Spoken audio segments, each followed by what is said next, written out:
I've always loved stories. Most of you know that. I'm very thankful. It's how I get to make my living. But whether we're talking about books, like I do, or films or TV, every good story has to have a bit of tension in it, doesn't it? Some adventure, as we call in the writing world, a crisis that needs to be resolved. Will they get together? Will they solve the crime or win the battle or save the day? And a lot of the time when we start a story, a book or a film, we kind of know what the answer's going to be, don't we? One of my sons used to say to me when he was little, "Oh, why do the good guys always win? It's boring. We know what's going to happen." The only film I could think of at his age that was appropriate where that didn't happen was The Empire Strikes Back, which he rightly pointed out doesn't count because it's the second in a trilogy. Me and George watched a film a few years ago about a little plane that crashed. I think it was right in the top of Canada. And this little group of men from the plane were trying to get through the wilderness to get to safety. And along the way, one at a time, they all got picked off and killed by wolves.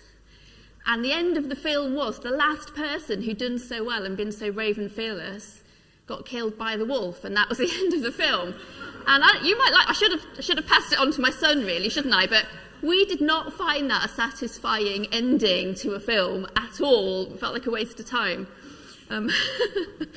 Why? I think because Ecclesiastes in the Bible tells us that God has placed eternity in each of our hearts. And really, we know how the story should end. And we long for that, don't we? And every book or film, or as Lucy's talking to the little toddlers in Crash Next Door, telling the story now, is a little variation of that eternal, endless, ultimate story, a little outworking, a little retelling of that in a different way. The story of God and people and the world that he made, where the bad guys are defeated and the hero does win and save the day. And yes, there is adventure, which means trouble and loss and heartache and hardship along the way. But in the end, all will be well and love wins. And what's interesting is, how is that going to happen? How are they going to get together? How are they going to, catch the bad guys? How is truth and justice going to out? How are we going to do it? And the tension of those moments, second guessing, is it really going to happen? Is it really going to happen? And Revelation, I think, is, as a book, an encouragement to us, both to the persecuted church that it was written to, this tiny little church that were having a really hard time, and to the vast global church that we've thought about this morning already. It's a reminder. It's going to be a rough ride at times, but the good guys will win. And truth and justice will out. And here's a little trailer of how it's going to happen. Oh, and there's spoilers in there for you as well about how that's going to happen. How differently would we live if we did it with absolute confidence in the end of the story? And as we come to Revelation chapters 6 and 7, which is our chapters for today, we see the first of John telling kind of this part of the story that happens between Jesus going back to heaven after he'd risen and him coming back again at one point. And it's talking about, last week Mark talked about the scroll, who is worthy to open the scroll. The only answer was the Lamb, was Jesus, and the scroll is sealed with 7 seals. And in these chapters, 6 of the seals get opened. And it goes on in the next few chapters to look at 7 trumpets, and then 7 bowls. And I just want to say now, when I read Revelation when I was much, much younger, I thought, first it's all of this stuff, the seals, and then it's all the trumpets, and then it's all the bowls. That's not actually really what it is. It's saying, we're going to look at it this way, and that's the seals. And then with the trumpets, it's kind of the same thing, but have a think about it. Maybe it's helpful for you to think about it this way. It's just showing things from a different perspective. So just to point that out now, if you're reading through Revelation. And I know some people do take every little bit of it literally, but I think realistically this is poetry, it's metaphor, it's a vision. We looked at Revelation with the young people in our Friday night youth club before Easter, and we're just talking about how is John going to explain what he sees in the future to these people now. We were like, how would you explain a drone? Biological warfare, a helicopter, a video call. If you were writing it, you'd seen this stuff in a vision. A lot of it is not quite literal and exactly as it's put. And it really struck me when I read Revelation, preparing it for the young people, having first read it as a teenager myself. I read it and thought, oh my goodness, everything's going to get really bad. This is really terrible. Am I going to have died before this happens? God, this is awful. And when I read it this time, thinking about the young people, I thought, they're going to read this really differently, actually. They're going to read this and think, this is the world now. This is life today. So we'll read some of this and you'll see what I mean, hopefully. So this is chapter 6. As I watched, the Lamb broke the first of the 7 seals on the scroll. Then I heard one of the 4 living beings say with a voice like thunder, "Come." I looked up and I saw a white horse standing there. Its rider carried a bow and a crown was placed on his head. He rode out to win many battles and gain the victory. When the Lamb broke the 2nd seal, I heard the 2nd living being say, "Come." Then another horse appeared, a red one.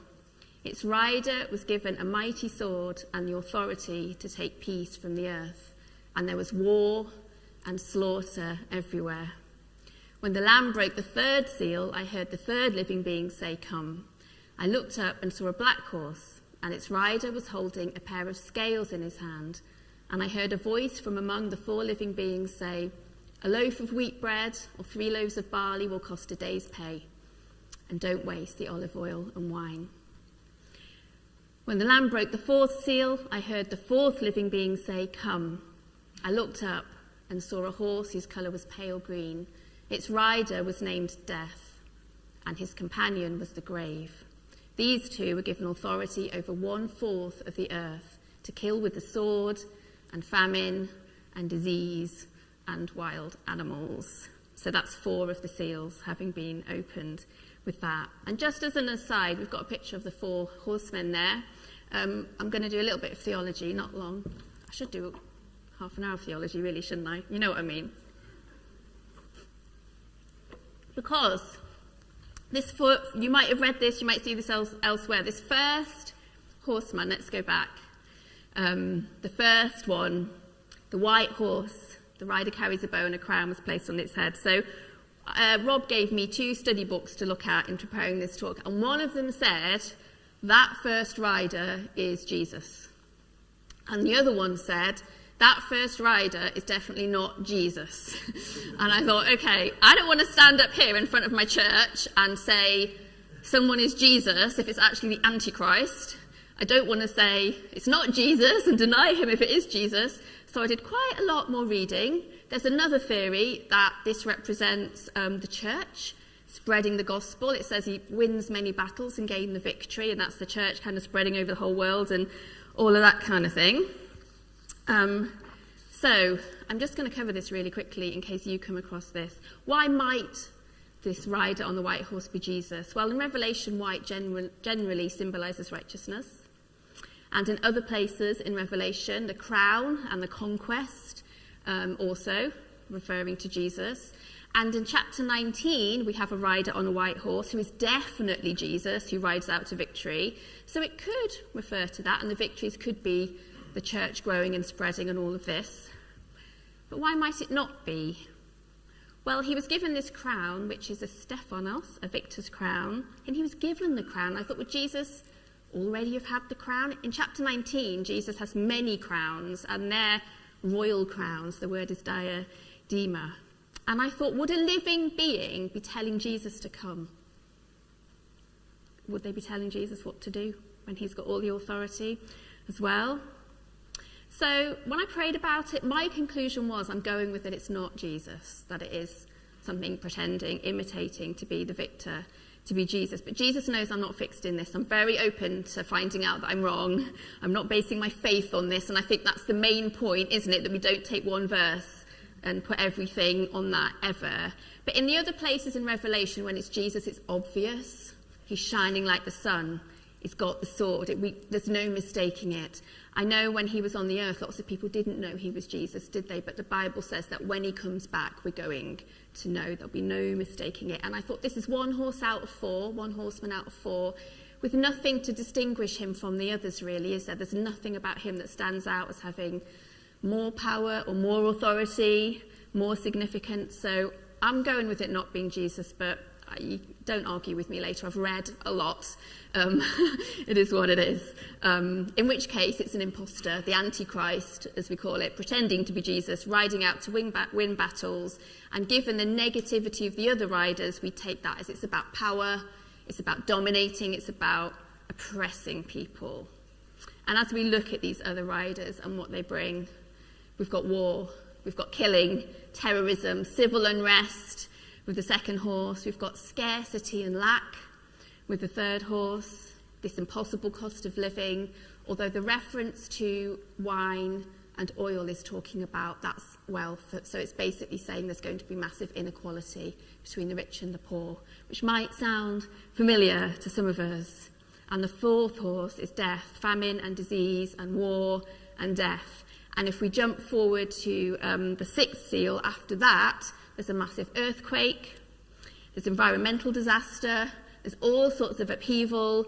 It talks about the stars falling to earth, the sky rolling up, and the mountains and the islands move from their places, the moon goes red. And again, I read that as a teenager and thought, well, how is that going to happen and anyone still be alive, God? How can the sky roll up and it still be here?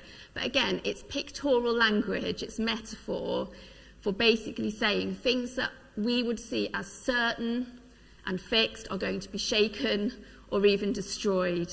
Nothing is safe. Everything that's secure will be gone, and it's scary and unsettling. And we can think about this, can't we, in terms of global pandemics and wars going on and rampant inequality, and people say there's more slaves now than ever before. Environmental disasters. There are young people that would say today they're not having children because they're scared about the kind of world they would bring their children into. I was talking to my daughter recently. She's 25. She's a barrister, so she's self-employed, and we're just starting to talk to her about a pension. And she said, honestly, Mum, I'm thinking in 50 years' time when I retire, what kind of financial institutions are still going to be around as they are now? How's it going to be? I don't know what the world's going to look like in 50 years' time. Is this right? So we decided the best thing to do was to ask God, because he does know where we'll be in 50 years' time. I'm certainly not saying don't get a pension, but God does know. But this is the kind of thing that people are thinking about, seriously, isn't it? Things we thought we could count on are being revealed as not to be trusted anymore. And these revelation troubles, like I've said, I've got no doubt that they aren't a terrible future. This is the world now and how it was for the people then. War, famine, plagues have always been, haven't they? Murder, injustice, and without the grace and intervention of God, they will always be. And a lot of this is caused by people, isn't it?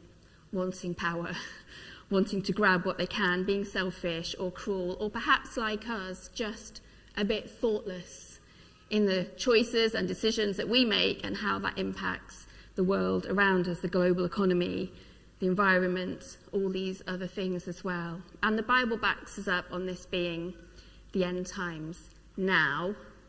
In chapter 7, which we will come on to, it talks about the great multitude in heaven who died in the tribulation. Some Christians will talk about the tribulation as something to come. I believe it's now. The word is thlipsis. I don't know if I'm saying that right. I've just read it. But in John 16:33, and I really feel like I preach this verse. Every time I preach, this verse comes up, which maybe I think says something about my life. But Jesus said, in this world you will have trouble. Thlipsis, same word. And in Revelation chapter 1, John says, I, John, to the church, he was at the time, am your partner in suffering in thlipsis. Thlipsis has always been happening, and it's going to keep on happening. This vision he has is revealing what is happening now.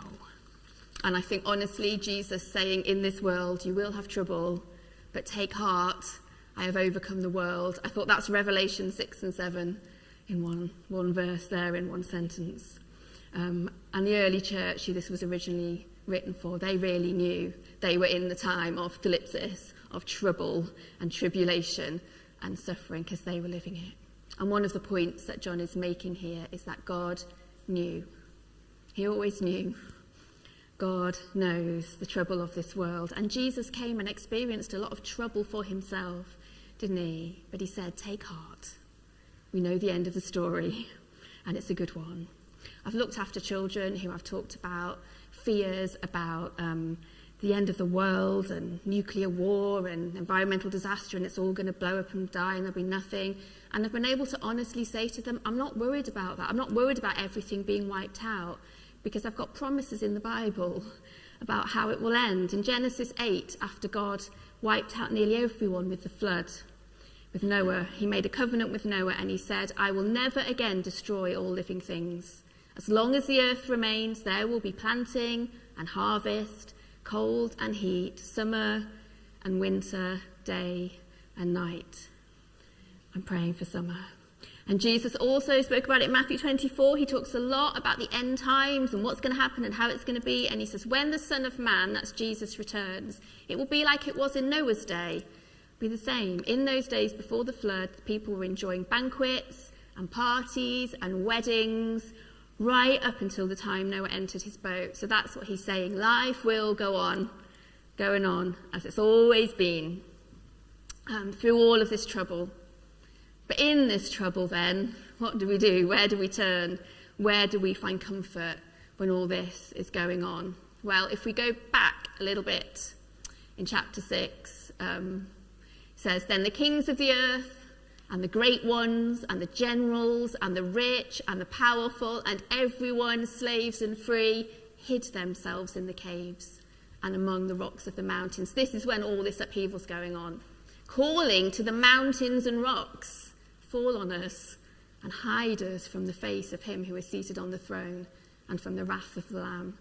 For the great day of their wrath has come, and who can stand? Rather than praying to God for help, they're praying to rocks and mountains to hide them from God. And contrast that with Mark read a little bit about earlier on, before that, with the fifth seal, about the people that knew God, that turned to God. It said, when the Lamb broke the fifth seal, I saw under the altar the souls of all who had been martyred for the word of God and for being faithful in their testimony. They shouted to the Lord and said, "O sovereign Lord, holy and true, how long before you judge the people who belong to this world and avenge our blood for what they've done to us?" And then a white robe was given to each of them, and they were told to rest a little longer until the full number of their brothers and sisters, their fellow servants of Jesus who were to be martyred, had joined them. How long, O Lord, how long? They shouted at God. Can you relate to that? Even if you've not been martyred yet, how long? It's so bad. I'm so tired and frustrated, and the world just is getting worse, and there's more bad news, and there's more trouble, and there's more doom. Will it ever get better, God? Do you see or even care? Why don't you do something? I love that because Jesus died, I'm thinking about these martyred saints. He's the only person that understands what it's like to be martyred, doesn't he? To actually be killed for what you believe and still be alive. And he hears and understands that prayer like no one else could. And his answer is, rest a little longer. God knows. Read on and you'll see he's got it all in hand. So you can rest in the truth that he knows. He's planned for it. When I write my books, I know the ending before I start the first word. And how much better is God, a storyteller, than me? He sees each one of his faithful ones, and he has overcome. But he says we're waiting for a few more, so we can put our faith and our hope in the God of justice. When the time is right, he will put things right how they should be. Are you more interested? I read someone in one of the study books said this. Are you more interested in defending your rights, in what you deserve, in making it better, defending your position and getting rid of the trouble, or enduring patiently what Jesus said, what would happen? And if we're resting, if we're waiting a little longer, what are we waiting for? It tells us in chapter 7. These are the ones who died in the great tribulation. They've washed their robes in the blood of the Lamb and made them white.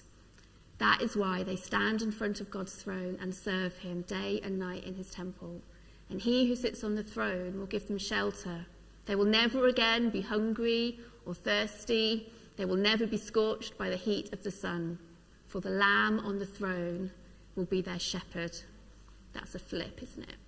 He will lead them to springs of life-giving water, and God will wipe every tear from their eyes.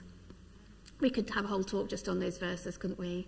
It's so amazing. God's promise of protection and provision and abundance and care and comfort, life-giving water. It made me think about last time I preached, when I preached on Psalm 23. It's quite similar, isn't it? Oh, but it's worth the wait. So we have a choice. Do we want to be with the kings and the wealthy and the slaves and the free, everyone who doesn't know God hiding from his face? They'd rather be squashed by the mountains than face him, because the thought of it is terrifying. They know what they've done. Or those who may risk losing their life for what is right, but will gain everything in the end. These people who are hiding from God, they say, who can stand? Or in other translations it says, who is able to survive God? And that's when John shows us who can stand. And he says, after this I saw a vast crowd, too great to count, from every nation and tribe and people and language, standing in front of the throne and before the Lamb. They were clothed in white robes and held palm branches in their hands, and they were shouting with a great roar, salvation comes from our God, who sits on the throne, and from the Lamb. Those first two songs that we sang, they're from these chapters. I was singing that thinking, this is amazing to know. One day we will be singing this before the throne and before the Lamb, face to face. How can they stand? Because they have washed their robes in the blood of the Lamb and made them white. And what grace is this? That none of us have to face the eternal consequences of our thoughtlessness, our selfishness, our ignorance, our wrongdoing, our troublemaking, our conflict. Because of this, because as a vast crowd shouted with a great roar, salvation comes from our God. It's not of ourselves, who sits on the throne, and from the Lamb. We can rest and rest a little longer because we have a Saviour, and we don't need to hide because his blood shed on the cross makes us clean. And we are not alone, not even close. We might feel times like the only one in our workplace or our family or our school or wherever it is who sees that there is more to this life, that there is a God and he does care and what we do with our lives does matter. But any suffering we might do in this life, we are not on our own. There is a vast crowd, too many to count. The church is not dying. It's not fizzling out. And it reminds me this bit of, I've got it there, Hebrews 12.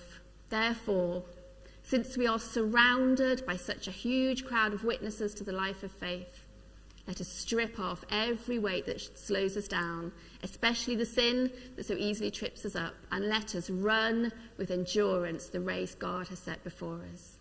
We do this by keeping our eyes on Jesus, the champion who initiates and perfects our faith. Because of the joy awaiting him, he endured the cross, disregarding its shame, and now he is seated in the place of honour beside God's throne. Think of all the hostility he endured from sinful people. Then you won't become weary and give up. Keep on going. The people here are hiding from the wrath of God as well. I didn't want to skip that.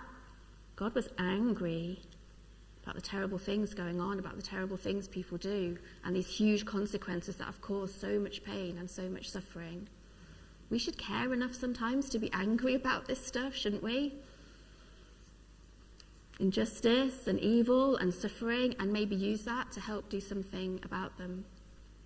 If nothing else, to help other people see that there is this story going on, that there is all of this playing out beyond what we can see now, that there is a God who knows and who cares and has an answer, and there is hope and help, and there is a point, and you can choose what side of the story you want to be on, hiding in the rocks or praising God in the throne room. When trouble comes, we can choose, can't we? Do we run from God or do we run to him? Are you looking at the things happening all around us with fear and despair, or with revelation eyes, with hope and with courage? What is worth getting excited about really in this life, or being afraid of when we see it from God's perspective? What are you going to give your life to? What are you going to invest in? knowing the end of the story, getting what you can now, or thinking about what comes later, looking to eternity. Someone said to me recently, I'd love to know what everyone's going to say about me at my funeral. I think they were wanting me to tell them because they thought I might say something. I didn't. It would be nice, wouldn't it, to think people are going to say nice things about us at our funeral after we're gone, that, people are going to remember that we made a difference in a good way. But for us at that point, we're not really going to care, are we? What is going to matter to us then is what God is going to say. Well done, good and faithful servant. You are so welcome. Come on in. Sometimes remembering that can help us when we're feeling really called to sacrifice. I find that helpful to keep going in the trouble, or when we need courage, when we've been given a hard time. What really matters at the end of the day, I think, heaven's a really long time, isn't it, compared to now? And what an encouragement to those in the early church who were facing such oppression and, the powers that be were trying to wipe them out, to know that one day every tribe and tongue, every people and language will have heard about Jesus and what he did. And everywhere there will be people who have said yes to his call, to his invitation. And also for them to know that one day those persecuting them will have to face God as well. It was really striking to me when we looked a few weeks ago in our midweek groups at the letters to the churches from Jesus, and we had a look at what was the stuff that Jesus said well done to the churches about. And it wasn't being nice and being kind and being good. He focused much more on their commitment and their passion and their dedication and being true to him. That's what matters to God in the long run. We are going to go through these troubles.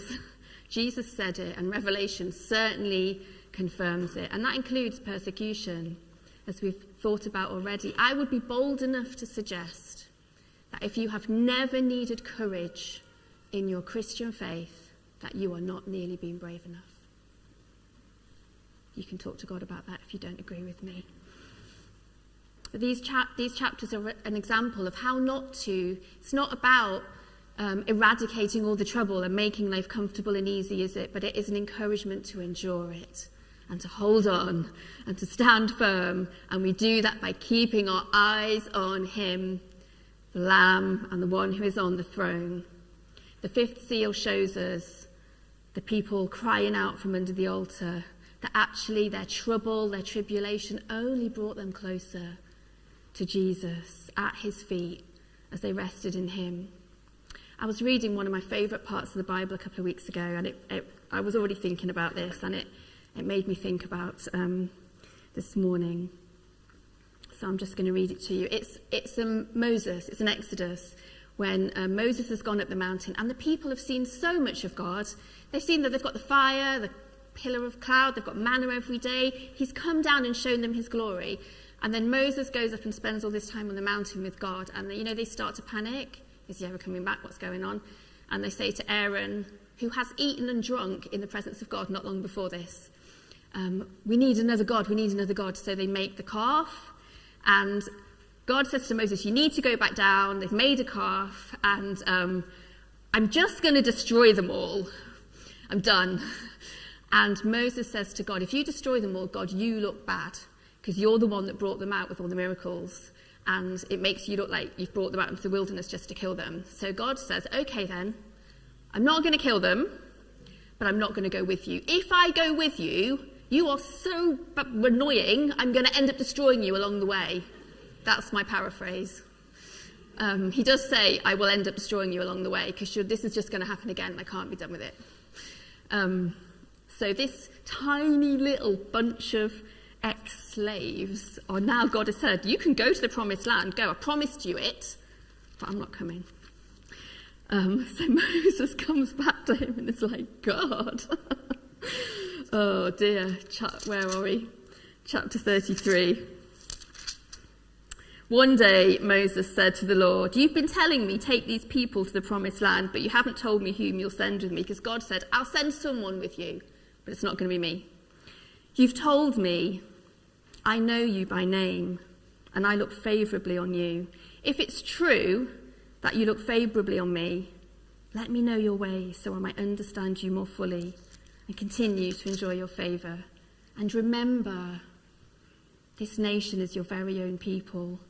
The Lord replied, "I will personally go with you, Moses, and I will give you rest. Everything will be fine for you." That's a good promise, isn't it? Then Moses said, "If you don't personally go with us, don't make us leave this place. How will anyone know that you look favourably on me and your people, if you don't go with us?" This is the key verse here for this morning, I think. "For your presence among us sets your people and me apart from all other people on earth." This is how we do it, isn't it? And it's the only way we do it, is God's presence with us. He knows these Israelites, this ragtag, double-minded, messed up, sinful bunch of people that had so much more obvious evidence of God that we might think we have. God said, "I'm going to go with you because you need it." And that's how God gets the glory. And that's the difference, his presence with us. This world has got so much good in it, hasn't it? Beauty and wonder and love and life. But there is trouble and war and pain and loss for all of us, whether we know God or we don't. But we've got the choice. Do we face it with God or without him? I was praying for someone a few months ago, and God said to me, "Beth, how would you pray for this person if you knew that I was going to give you all you hoped for them? If you knew that I was saying yes to all those prayers you have for them? If you knew 100% at the end of this for them that this would be good? I want you to pray for them like that." That really changed my prayers, knowing, trusting the end of the story. I loved what Rob said a few weeks ago about doom scrolling through it all. If your scrolling doesn't encourage you to faith-filled prayer or to action, then stop it.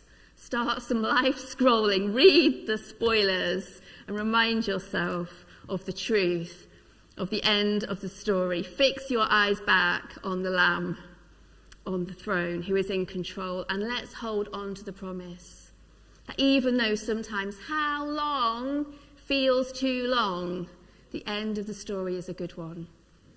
The groom will get his bride.